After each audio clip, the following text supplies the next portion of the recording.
Hey, folks, thanks for tuning in. And we're coming at you from northern Arizona, up in about 6,500, 7,000 feet. Welcome to episode 001 of our podcast. We are three retired police officers, all from a major city police department, specifically. Retired, rehired is kind of what they say. Yeah, right? retired, I'm still rehired. working. Exactly. And we are all, ironically, we all kind of grew up together on the Phoenix Police Department, Phoenix, Arizona, and our paths crisscrossed over the years. But as we had our careers, we got a lot of different experiences. And ironically, after we retired, we all kind of landed in the same place within a couple of 100 yards of each other. Oh, boy.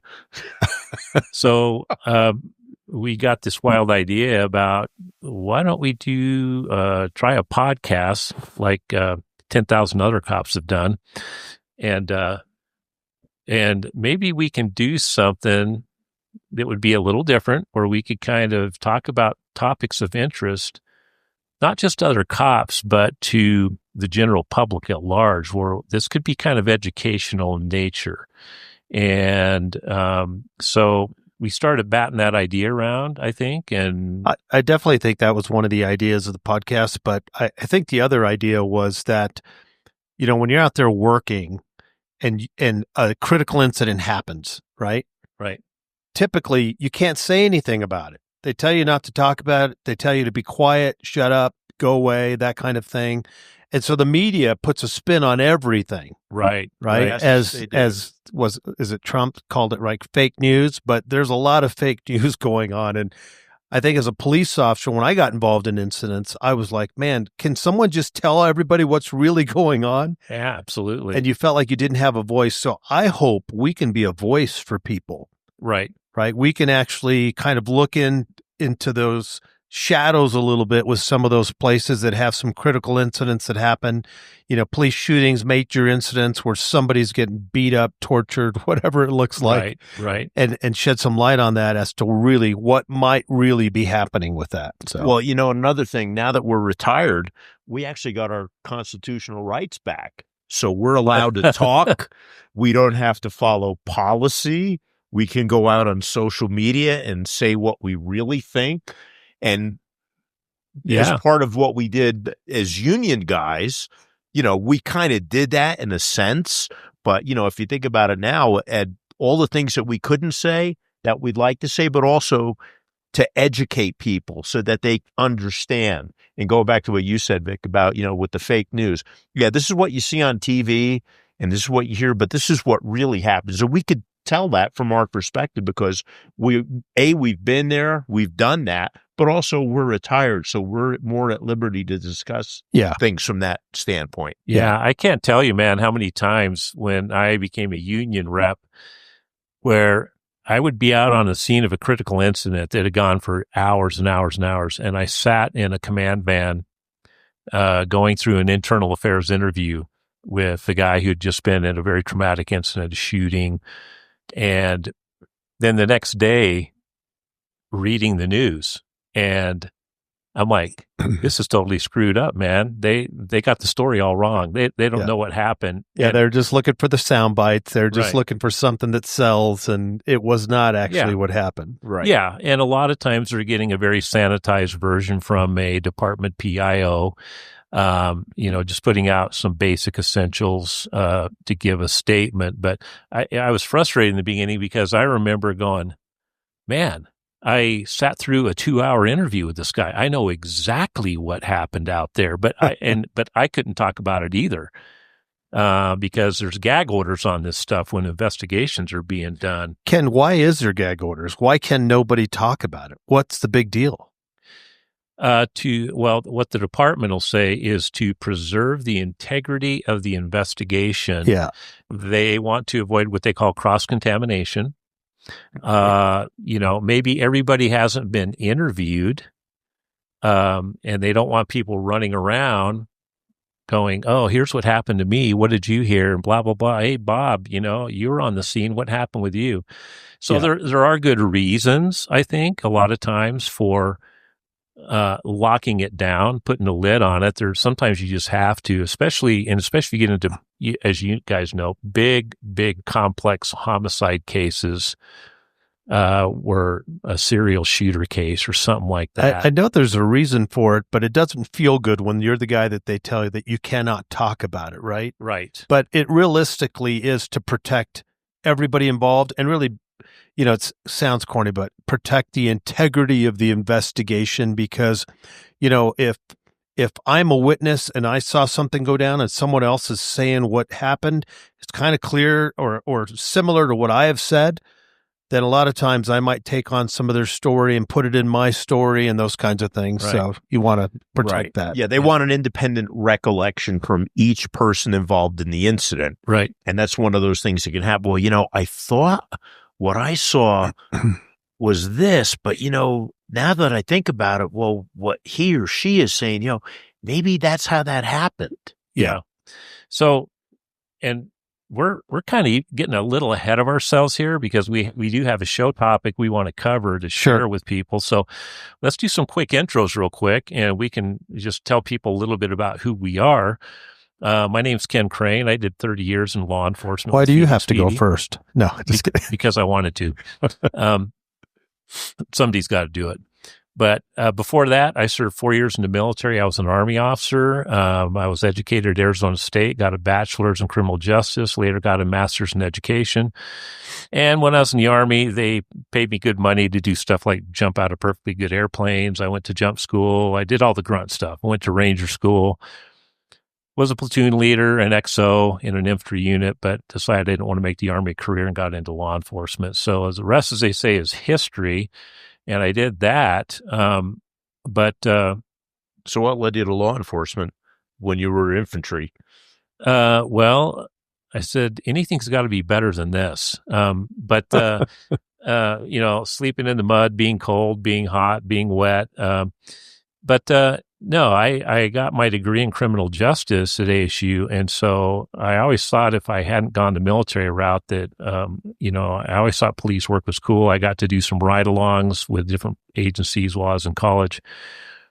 And I just thought this would be a pretty fun, exciting gig. So when I got out, it was kind of a natural transition. So isn't police work, firefighting, is a lot of careers like that are kind of family in the sense that like your father was a firefighter, you're going to be a firefighter, that kind of thing. But I know your wife, her father was a police captain with the police department. Did you know that? And did that inspire you at all? Or were you just like, I can do that job? So I met my wife while going to college, and, when we were dating. Now, the die was already cast for me to be in the military, but when we were dating, and obviously eventually I met her parents, but, she told me her dad was with the Phoenix Police Department. And he was able to, while I was overseas and I knew I wanted to get out and transition to police work, he was able to help facilitate some things as far as getting applications to me overseas, having it filled out. Nice. I still had to do everything everybody else had to do. I think the benefit I got knowing him was maybe some stuff got, fast tracked a little bit. Sure. But yeah, it was a great career and no regrets. And, I've got a couple of kids in police work now. And despite me telling them they should try to be firefighters, they didn't listen. But yeah. And, I think the other big draw and appeal to police work is I did not want a traditional 9-to-5 job riding a desk.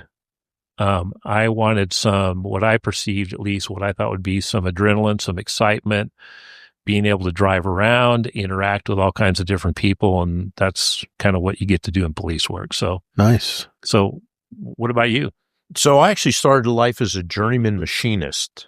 basically making chips out of metal, turning them into parts for specialized machinery. Yeah, cranking wheels and dials. Exactly. They're going to say you were making guns, and so you wanted to transition. Yeah. Yeah, no, I wish. So that's how I started life, and then I got involved in law enforcement in kind of a real convoluted manner. I actually wanted to go to West Point, but I didn't have the SAT scores. They dodged that bullet. Yes, they did. But I didn't have a 1400 SAT score because I went to tech. Yeah. And anyway, so I ended up enlisting in the Army National Guard, and I became a military policeman. And it just turned out a lot of members of the unit were civilian cops, everything from local guys all the way up to feds. So that planted the seed. Now, I originally grew up in New Jersey, and I moved to Arizona and transferred to another unit. And about a year later, that unit got activated for what at the time was Desert Shield. Shield becomes Storm. I get a full, free paid vacation to the Persian Gulf for 6 months and decided I wasn't going to go back to working in a machine shop. So I eventually got hired by the department. And as they say, the rest is history. Right. But even though I was an MP, a lot of the stuff that we didn't do a lot of law enforcement. It was more combat support, things like that. But again, I had that interest. So it was just a natural gravitation. Just like telling people what to do. Yeah. All that too. You didn't get to pull colonels over on post for not wearing a seatbelt? No, I didn't. Or, senior NCO, for doing stupid stuff. But yeah. Well, a little different, I guess, direction for me, but I think I knew from when I was young. In fact, you ask all my friends and family, you ask them all, hey, do you remember him saying what he wanted to be? And they're like, oh, I remember him talking. He wanted to be a police officer. I don't remember that, but they all say that. But I guess I did know in the sense that had a lot of police contact when I was younger. Because you were one of those kids? Well, I wasn't really one of those kids, but my parents were those, right? Parents struggled with some substance abuse issues, things like that, ended up in a couple of foster homes for a couple years.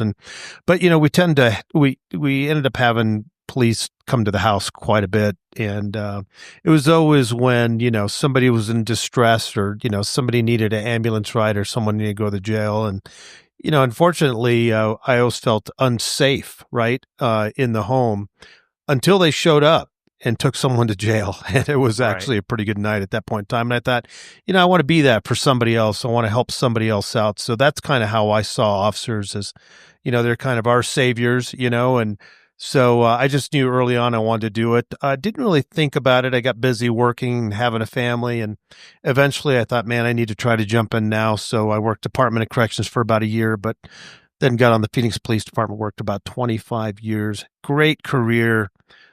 Probably some regrets, though, Ken, even though you said you have no regrets. I probably have a few, but, the truth is I had a great career working as a detective for 20 plus years, doing some undercover work and other things like that. But it was like a big family, which part that I really enjoyed. You talked about the union. I don't think you do the union job unless you actually care about people. Right? No. You care about people. You care about what's happening to them. The pay really sucks. Yeah. I think it was a pay cut going. Yeah. Going full time. It's interesting, Victor. Something you said is, if I'm reading you right, it sounds like when you were a kid with the issues of your parents in the home, that a lot of times that when they got hauled away, it was almost like a sense of relief. Oh, 100%. Whereas out on the street as cops, when we showed up and had to haul a mom or dad away for domestic violence, the kids were yelling, screaming, and crying because you're hauling mommy and daddy away. So that's kind of little interesting plot twist you had in your life there. Yeah. Well, I might have been crying at the time, truthfully. Right. But I think when I look back on it a little bit, I mean, I definitely saw those guys as, just angels of the night, helping us out and bringing some peace to the house when there wasn't any peace. Right. Yeah, a bunch of arguing, screaming and crying and, somebody getting hurt. So. Yeah.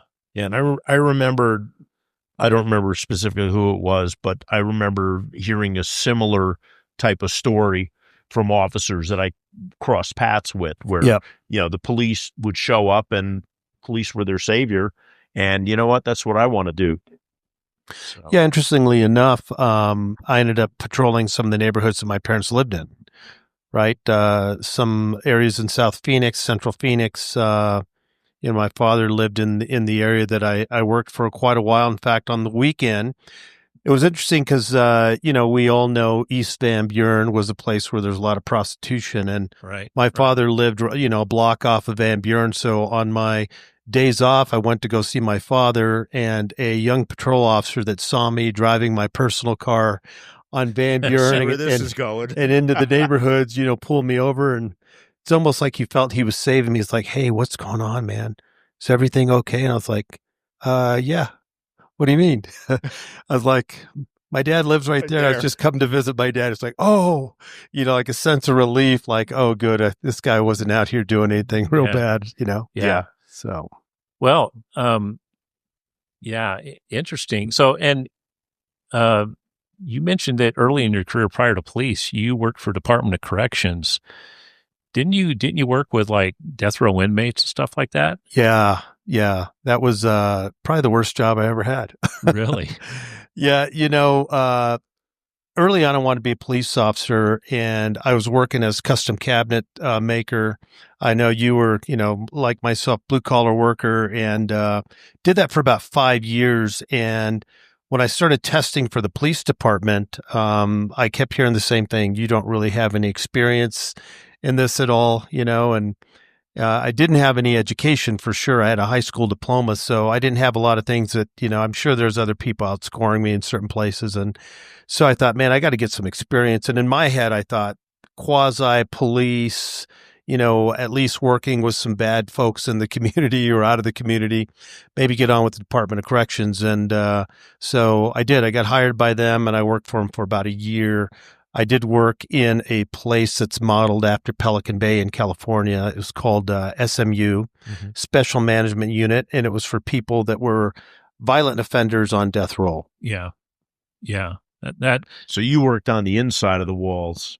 It was on the inside of the walls, and I tell you, it gave me some really good experience for when I got out on the street, because there's some pretty scary folks in there. And, but what you learn is how to talk to people. I mean, they're just people, right? Right. But a lot of them are mean, hateful, and everything you could imagine, and always trying to manipulate you. And I just learned how to, have a good conversation with folks. And you might not think you have anything in common with people, but truth is you do. Everybody has a family. Right. Everybody has parents. And so you can find things to talk about, with some of the decent folks that are in there that maybe just made a mistake, right? And those kinds of things. So it's very interesting. Yeah. Well, that's great, man. What I want to do is let's jump into our topic for this for today's podcast. And one of the things that we want to do, we thought would be a good opening topic. I think we all batted this around, but to educating citizens was to dive into the nuts and bolts of what goes on behind the scene of an officer-involved shooting. These things happen with regularity in all major cities. And unfortunately, most citizens just see a quick couple-minute spot on the evening news, maybe something on the morning drive radio going to work, sparse details, or, they'll see a blurb on the news where a department, public information officer is given, just a real quick blurb to the media. And usually not a lot's known. And sometimes these shootings can be very controversial, generate a lot of angst in the community, especially, if there's a racial component or something like that. And a lot of people, I think, don't think that these shootings are thoroughly investigated. They think the fix is in, right? Absolutely. And we know from our experience being union reps and being out on these shooting scenes and seeing the immense amount of investigative resources that are put into investigating one, we know that nothing could be further from the truth. But sometimes you can't convince some people otherwise because they want to believe what they want to believe. So for this podcast and podcasts going forward that we do, a little bit of a disclaimer. No information that we talk about or provide should ever be construed as any kind of legal advice in the remotest sense. We're cops. More importantly, we're retired cops. and none of us have been attorneys before. Although people have said, well, you union reps, you guys think you're defense attorneys. Yeah. I mean, that's what I tell people. No, I'm not an attorney. I played one on TV, but no, I didn't. So everything we talk about is based upon our collective years, maybe 85 years between the three of us. Our training, education, and experience, what we experienced on the street, the training we've been through, that prepared us to go out and do this stuff. So hopefully this podcast will inform, educate, maybe provide a little entertainment to citizens as we go along on police-related issues. So when we get into police shootings, the first thing we want to do is clear up a few and talk about a few myths and misunderstandings. I think, Ken, the first thing I was thinking when you started talking about it is like, how many police shootings are there? I mean, is there 10 nationwide? Is there 20? Is there 100? Like, how often did this happen? Because me personally, I didn't get in a police shooting, right? I didn't shoot and kill anybody in my career. Everybody here who's in a police shooting, raise your hand. Yeah. Okay. Yeah. None of us ever had to pull the trigger. God, thank God, knock on wood. We never had to pull the trigger. Times, but yeah, we've all been close. We've all been in those dicey situations. But Victor, to your point, very interesting, and I'm glad you brought that up because it's not in our outline. The Washington Post, which leans hard left pretty much, newspaper a few years ago started a shooting database where they track stats on police shootings nationwide. And they track people that have been killed at the hands of police as a result of shootings, fights, scuffles where somebody died. But they don't track every time a trigger is pulled because sometimes we pull the trigger and miss. Sometimes we pull the trigger and we wound somebody and we get them to the hospital and patch them up and their life goes on. But it tracks deaths at the hands of police.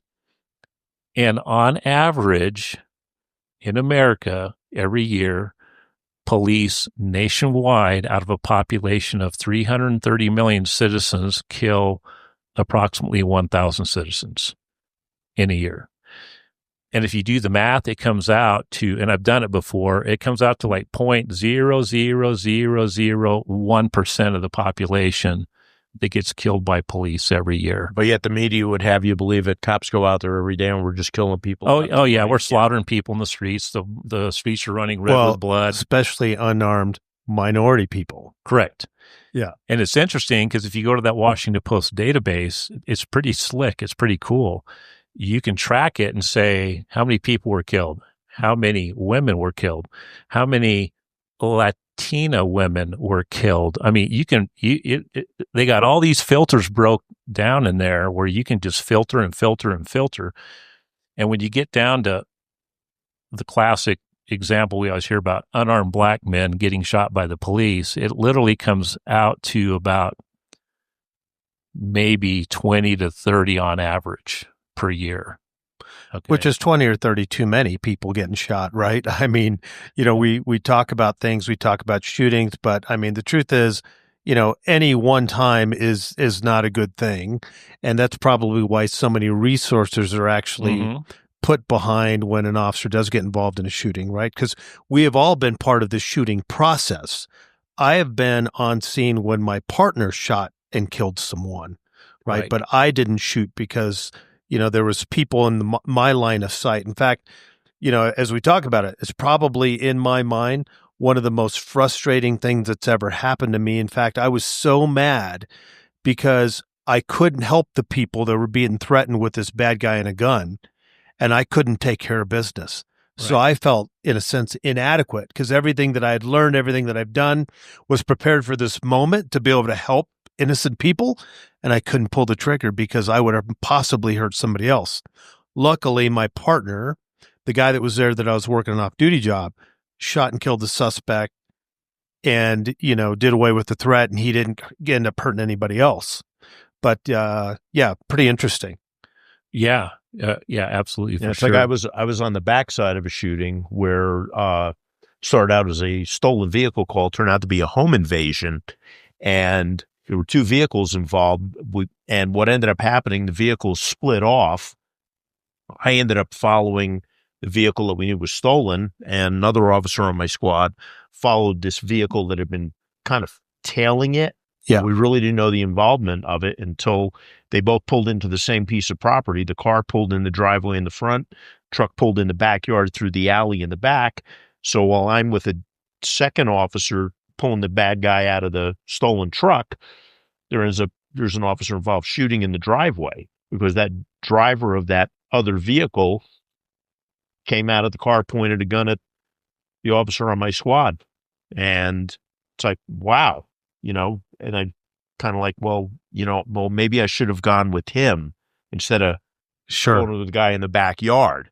Yeah. But, it could have gone either way, but. Yeah. It's almost equivalent to the whole survivor's guilt, right? Right. When you go in the military and you end up being in some type of a war and somebody else gets killed, you don't, and you feel really bad because kind of like, well, why did I live and why did I not get into this situation and how am I different? And so you kind of have those feelings and thoughts, right? It's kind of what I just explained. That was one of the most frustrating times for me where I couldn't take care of business. And for you, it was more of a thought process of like, well, maybe I should have done this. I should have zigged instead of zagged. Exactly. Right. Yeah. So Vic, I think there's a common myth that comes up, if you want to speak to this, about, people always going, oh, the cops just murdered that guy. I mean, let's talk about the differences between murder and legit self-defense. Yeah, I mean, I think there's a few other words in there too.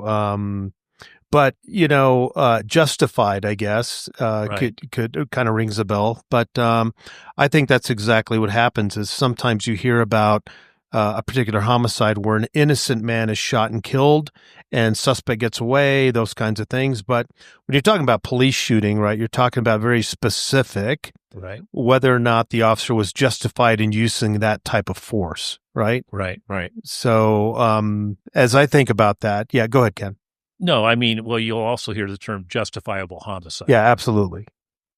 And shooting in self-defense, either defense of yourself or defense of an innocent third person. And that's what most police shootings tend to be. Yeah. Right. Either the officer is trying to save their own life or they're trying to save the life of another person. Correct.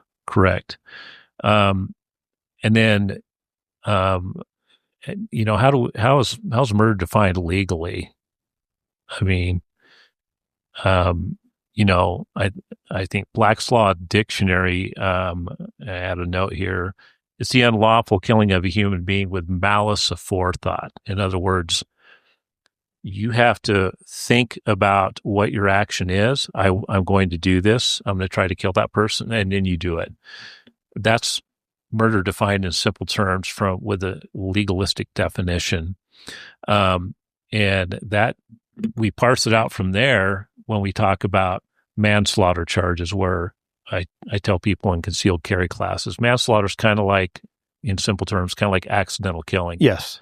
You acted recklessly or negligently and your actions caused the death of another. You feel bad. You didn't mean to do it, but you're still going to be held accountable on a lesser murder offense. Yeah. Right. So there's all kinds of levels to it, right? And that's exactly what the investigation is all about. Right. A lot of people don't know maybe who actually gets called out to a police-involved shooting, but a police-involved shooting is pretty much a big deal, right? Mm-hmm. It even has a different tone over the radio.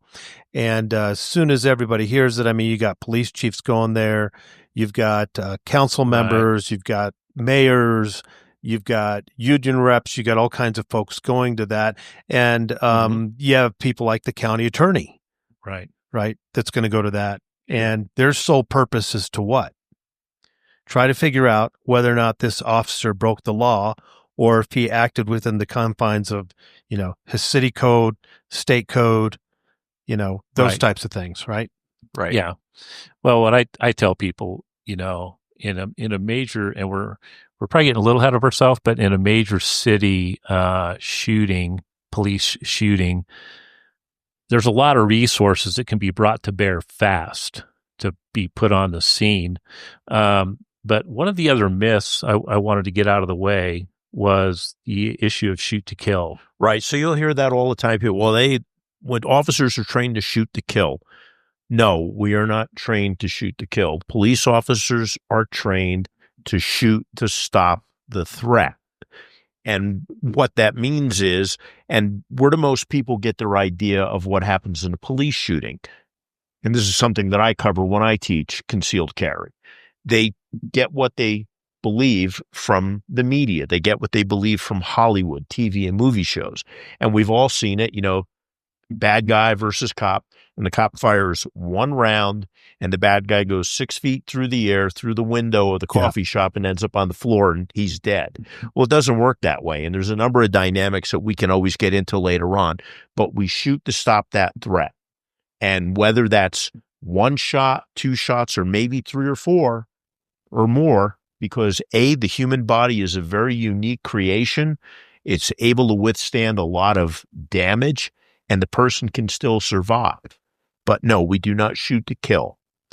The other thing is that in Arizona, there are specific laws that grant police permission to use deadly force in certain situations. Right.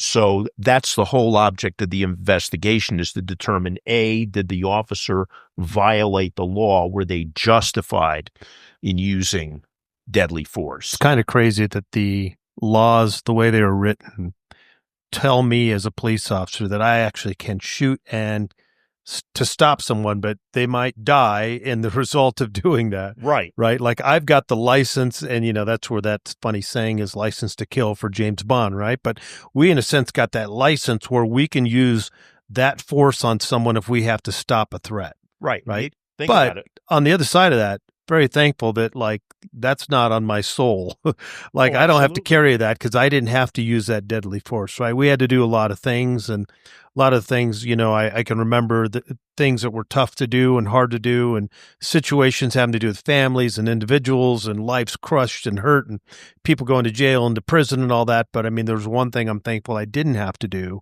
don't have to live with, and that is pulling the trigger and, shooting and killing somebody, and going through that entire, 3 to 5 year process of going through the courts and things like that. Yeah. Right. Yeah. Well, and so the way I look at it, Vic, is we're empowered by the state. We're given that power and authority to use force, but it has to be applied judiciously under very specific parameters and circumstances. It's not the Wild West. We don't get to go out there, run a gun. Somebody pissed me off. Oh, I'm a cop. I'll shoot him. And that brings up a debate for another day. We're talking about doing a show on that down the road on the issue of qualified immunity, which is a good topic to talk about. We're not going to get into it today. But one other last myth and misunderstanding I want to get into, and I had a guy talk to me one time, and this guy was a very intelligent guy. He's a PhD. And he posed this question, and it kind of took me off guard. And he said, with all the police shootings, why don't we see more cops getting arrested? And it kind of knocked me for a loop. And at first I got kind of upset, like, what kind of question is that, But I gave it some thought, and I got back with him, and I said, hey, man, you asked that question. And I said, here's what I want to tell you. I said, police work is extremely complex. We ask people to go out and do a very difficult job under difficult circumstances. They leave the station every day with a gun on their hip and 40 rounds of ammo, knowing that 5 minutes after they leave, they could be in a gunfight. Sure. They might not go home that day. Okay. Does that mean we're looking for gunfights? No, but we have to be ready and prepared for them. I said, the other thing is we try to train police officers to a pretty high level. And I said, and they're operating out of 2 books. One is state law and one is departmental policy. I said, think of it like 2 rowboats. An officer has a foot in state law and a foot in department policy out in the lake. I said, and when things come unspooled and that officer has to make a split-second decision on whether they pull the trigger that day, their brain is trying to calculate policies and state laws in the moment before they pull the trigger. And I said, and you know what? Most officers in most states do a pretty good job of balancing those two under very stressful conditions. Sometimes we have officers that go wide of the mark. I said, and they're held accountable. Sometimes cops are criminally prosecuted. Sometimes they lose their job. Sometimes they go to prison. And Ken, I got to throw right in there is that there's been several times where I've been on a call and I get heated and I might do something that's a little out of my character as a result of that. Right. Right. So, and that's never ever happened to me. And realistically, I mean, it's a whole other conversation on emotional intelligence, right? And maintaining your cool, and all that. But I mean, the truth is when, the kids are screaming when you leave the house and you've got some bills that are unpaid and you get to work and, you got all the stress of the day and, maybe you're running late and traffic sucked and all of a sudden you get in your uniform and, you get a report back that just wasn't right. And, the lieutenant checked your tickets and he found some errors and, you get on the street and you're just like not feeling it. You're right? Pissed off. Yeah. And then you get to a call and, something reminds you of your father or something that you're not in good graces with. Right. And all of a sudden, like when you put hands on somebody, you might tweak the cuffs a little bit harder. Right. And then you think back on that and you think, I probably didn't need to do that. I mean, he needed to go in handcuffs because he broke the law, but, I probably should have asked him after I put him on, hey, can I loosen those cuffs? Right. But you do things that maybe are not characteristic for you. Right. Right. And I just want to say that I believe that that's what we see a lot of because the police officers I work with, I'll tell you, being in the police department, most of the police officers I worked with were really good people, right? I mean, we hire out of society, right? Right. We've all we all know that. But the truth is, sometimes say, well, they were a bad apple and that kind of thing. I don't know. I mean, I think we're all inherently bad. If I go to my faith and think about scripture and think about Romans and think about the fact that like we all have this sinful nature, right? We're all trying to balance that. Sure. I think that for the most part, most of the police people that I worked with were pretty good people that had families and relatives and good people and went to church and tried to do the right thing on day in and day out. Right. Right. We all did work with some people that maybe crossed the law, did some wrong things, made some mistakes, right? And I think we heard early on, was that a mistake of the heart or was it a mistake, of the mind, that kind of thing. You heard all these kinds of sayings. And to me, it was always intriguing, right? Because you could have someone make a pretty bad mistake, but it wasn't that they're a bad person. It's just that when you're in the middle of that pressurized situation, right, where I said you're not having a very good day anyway, and then all of a sudden you've got that foot in both rowboats and you just don't balance it, right? Something knocks you off your rocker a little bit, and then you end up going down a road and it gets ugly and it goes downhill from that. We've all seen those movies, typically made in Vegas where you make one bad mistake and the rest is history. Like chain reaction. Your life has just changed for the worse, right? Right. You're getting a divorce and, you've broken all kinds of laws and everything else. So kind of interesting. So let's lay out a scenario for our audience here and walk them through what typically happens in an officer-involved shooting. Another disclaimer I'm going to throw out here. For people viewing that might be cops in other agencies or small rural agencies, don't kill us in the comments or, email us or whatever, because that's not how we do it here. Yeah, our agency doesn't do it. We get it. We understand it. Every agency has their own different policies and procedures. This is one way that a major city police agency handles officer-involved shooting investigations. So let's jump in here. Here's a scenario. A cop who's 8 hours into a 10-hour shift makes a traffic stop. The driver pulls a gun. A quick, violent gunfight ensues. The cop managed to come out physically unscathed. The driver's dead at the scene. And the cop immediately broadcasts a call of shots fired or a specific radio code notifying dispatch and surrounding units there's been an officer-involved shooting, which we abbreviate in the cop world as OIS. So what's going to happen? First of all, any unit close by or in the area is going to run code to that scene, lights and siren. They're going to try to get there as quick as they can to help out at the scene and make sure that officer's okay. Then you're going to have any supervisor on shift. This will include sergeants and lieutenants who are going to go to that scene to start immediately establishing command and control at the scene while collecting information that's needed. So a lot of stuff is happening simultaneously over the air. They're going to determine, is the involved officer okay, or do they need medical assistance? Do we have an officer down that maybe is just severely injured? What's the status of the suspect? Are there more than one suspect? Are they suspects outstanding?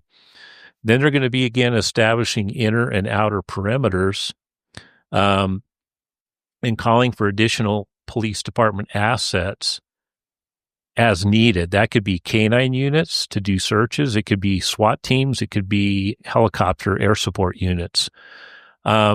Then the responding units and supervisors are going to begin determining status of officers and citizens with regard to who is a victim, witness, suspect, investigative lead, or whatever.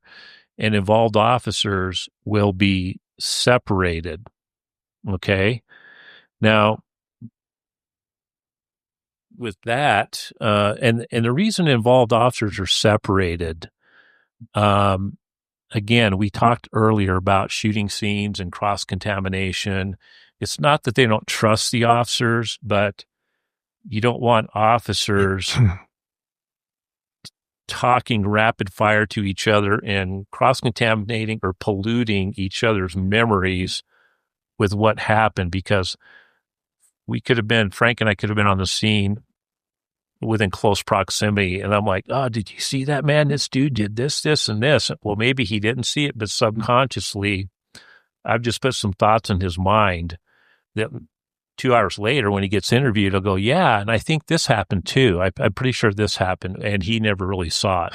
There's a lot of stuff that's going on simultaneously to preserve the officer, his memory, move all these other officers away and keep it, as you say, kind of a natural, clean scene in a sense. And I remember being the guy that sometimes, has to put an officer in my car and let him sit in there until we figure out where they're going to take him, right? Right. And a lot of times, command will say, hey, take that officer over to the nearest, whatever convenience stores on the corner, whatever is going on there, just to get him away and, check status with him and have that conversation away from everyone else and really allow them to take a breath. I think the thing that nobody really thinks about is that, when you're on scene, the danger element's there, everything kind of went crazy, you've been in a shooting, and your adrenaline still is pretty high, right? Absolutely. So to get that person to, calm down a little bit, take some breaths, and maybe even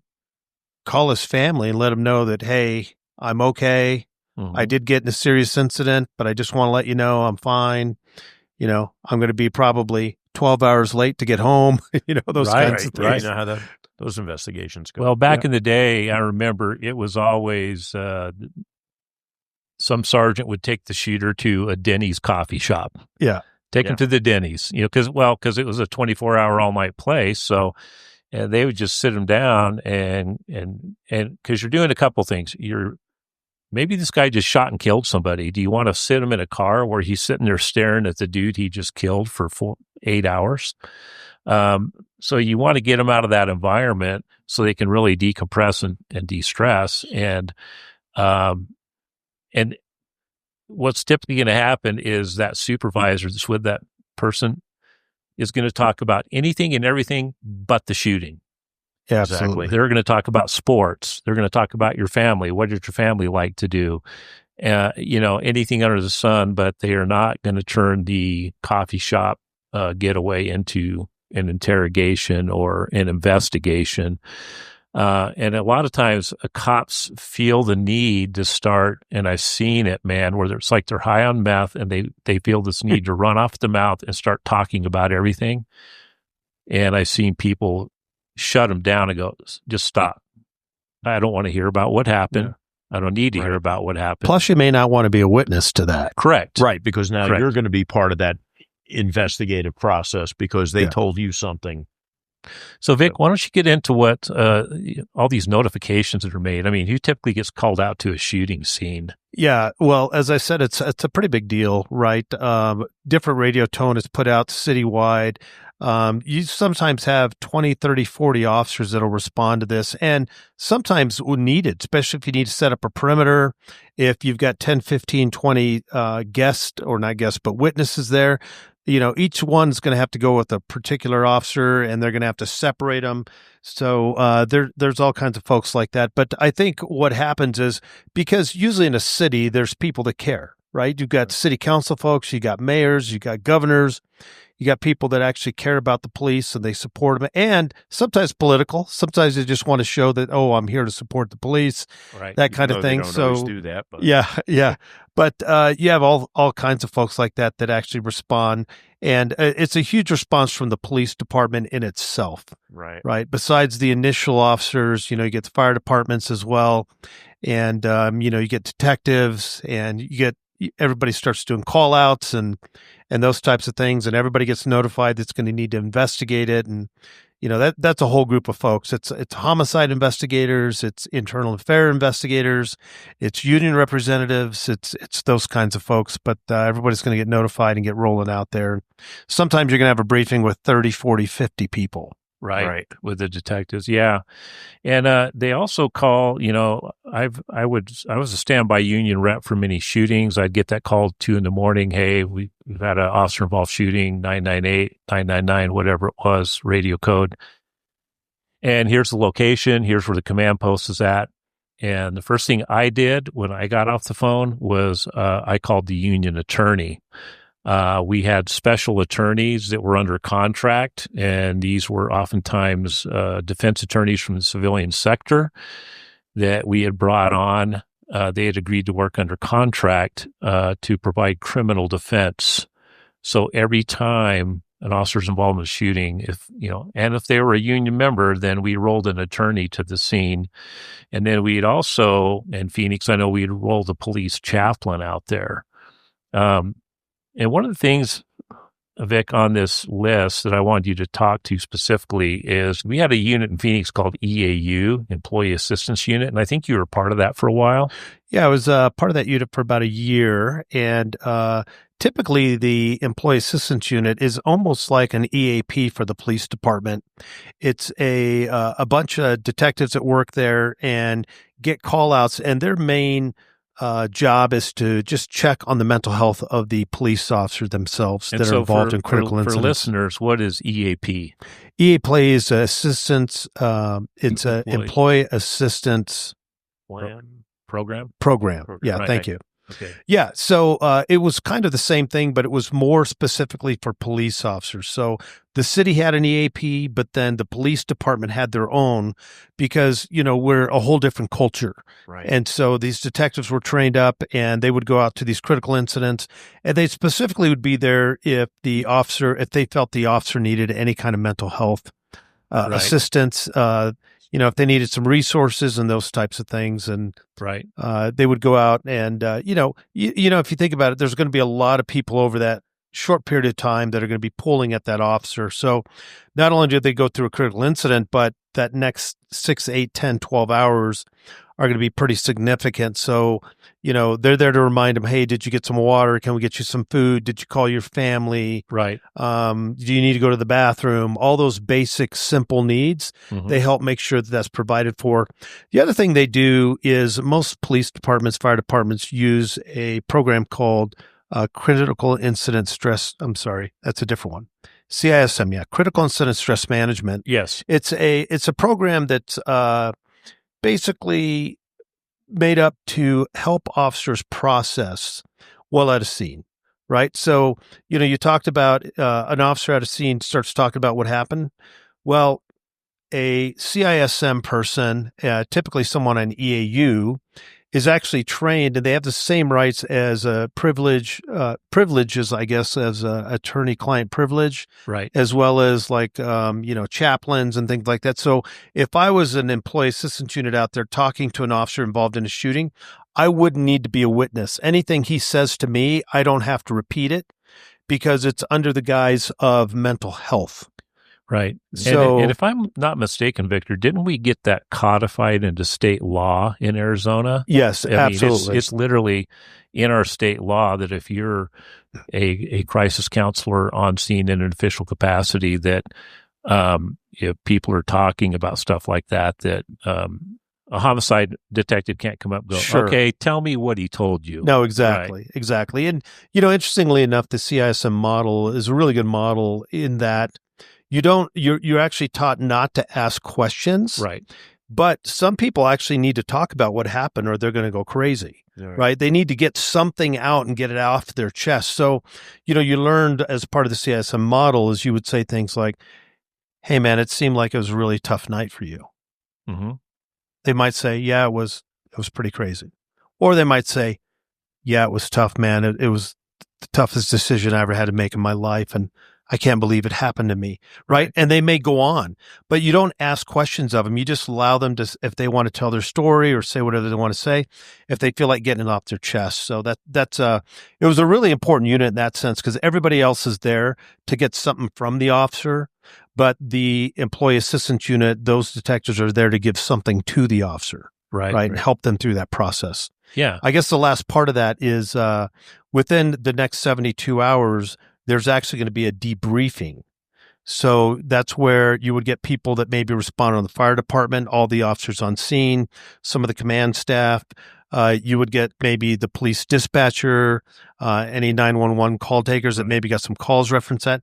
Everybody involved in the incident, you're going to put them all into a room and you're going to have a conversation. And what CISM models kind of found is that when you talk about this type of things and you get it off your chest, then you're less likely to, get PTSD later on and those types of things because you've kind of downloaded some of this stuff. So yeah, and I've sat in a few of those debriefs, and I think they're a really good thing. It's a good tool, and people do get very emotional in those because they're kind of reliving the incident, and but it's like you said, they're getting it. This is kind of a gross analogy, but I always use the example of it's like you lance the boil and squeeze the pus out. You just let people get that poison out of their system, that toxicity is built up that they've been trying to hold in, and the emotion and everything. Well, the other thing too, having been through a couple, is you learn what other people were thinking and other things that happened that maybe you didn't know about. So it gave you a better understanding. And again, the one that I talked about when I realized, well, that's why that other vehicle was there. And if I hadn't been there helping the officer in the backyard, what would have happened if the guy in the truck was armed? Gotcha. Yeah.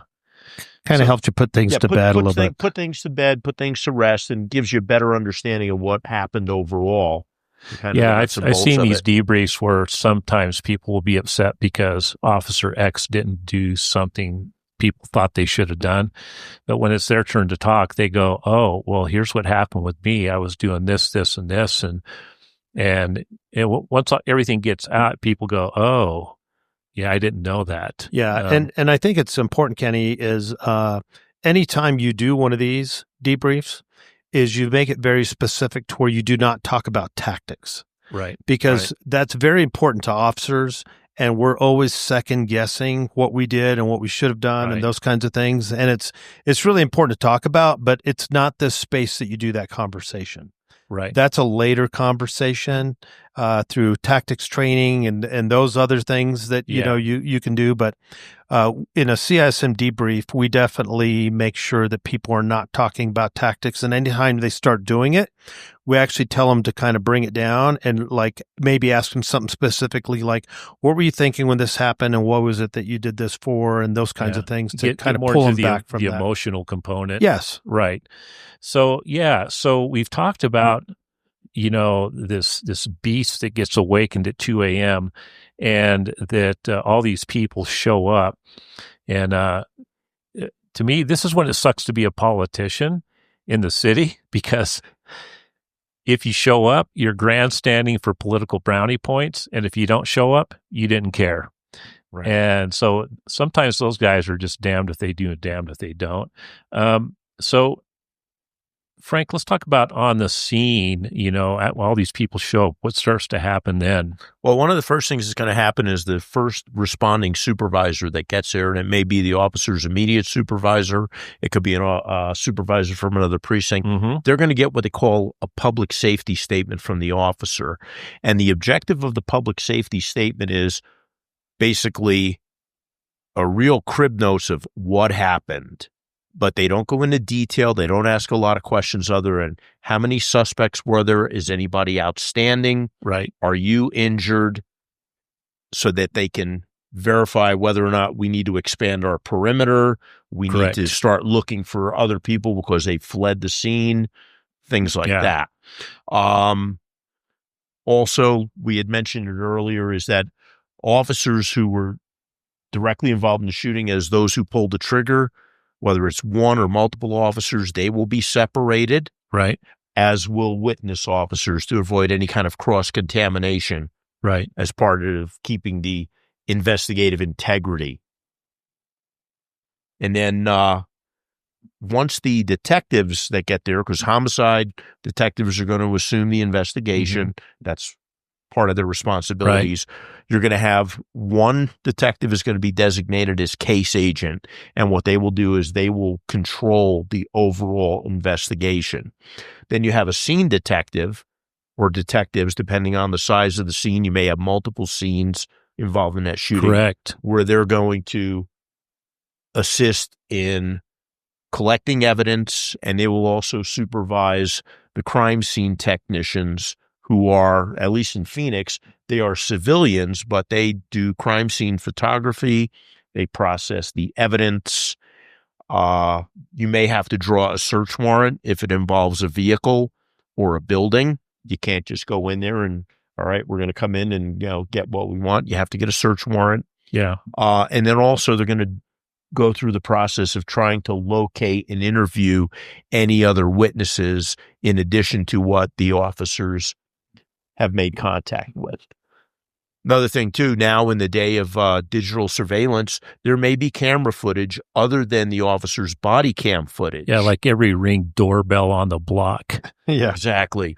Surveillance cameras from businesses, things of that nature. So well, back in the day, it was when I came on, it was easy because it'd go, well, there's a camera on that business, and then you'd go to them, and it's like, yeah, those are all busted. They've been broke for 8 months. We just never fixed them. We leave them out there as decoys, and the detectives are like, what the heck, man? Right. But a couple of interesting points, going back to the public safety statement, I think it's key to note. Not all agencies do that, a public safety statement, and it's got to be super, and you touched on this, it's got to be super well structured so that we don't have supervisors, patrol supervisors going up, somebody going, tell me what happened.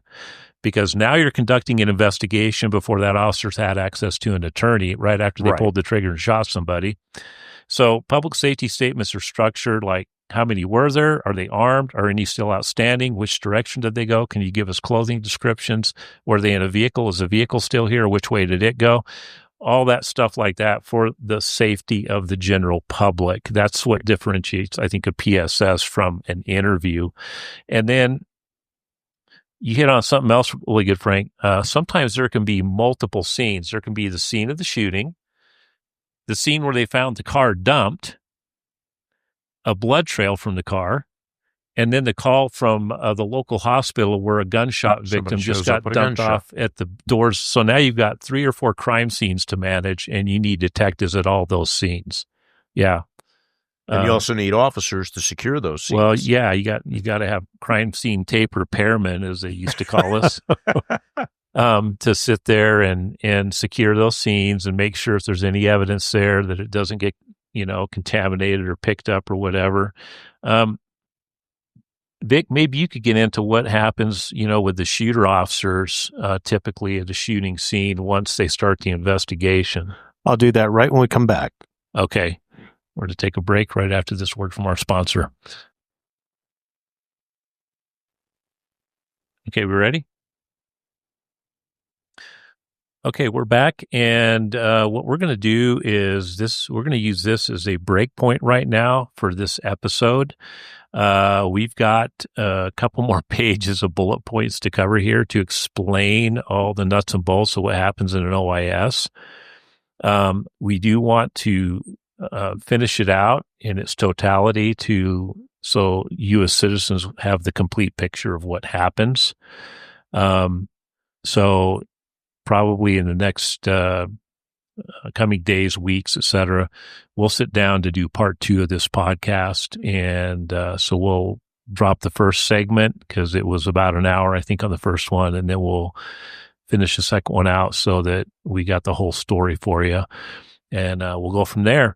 But you can drop us any feedback you have in the comments on the video once it's posted.